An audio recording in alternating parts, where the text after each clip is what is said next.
கிரிவல பாதையில் நடந்தால் மனம் தெளியும்.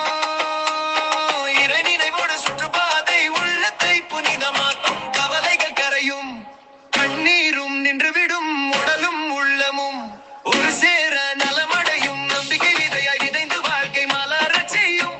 அந்த கிரிவலம் பக்திக்கு பலன் தரும் பாதை.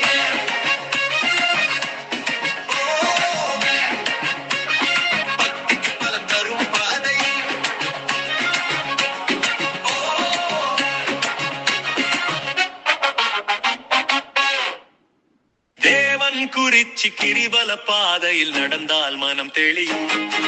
இறை நினைவோடு சுற்றுப்பாதை உள்ளத்தை புனிதமாக்கும். கவலைகள் கரையும், கண்ணீரும் நின்றுவிடும், உடலும் உள்ளமும் ஒரு சேர நலமடையும். நம்பிக்கை விதையாய் விதைந்து வாழ்க்கை மலரச் செய்யும். அந்த கிரிவலம் பட்டிக்கு பலன் தரும் பாதை.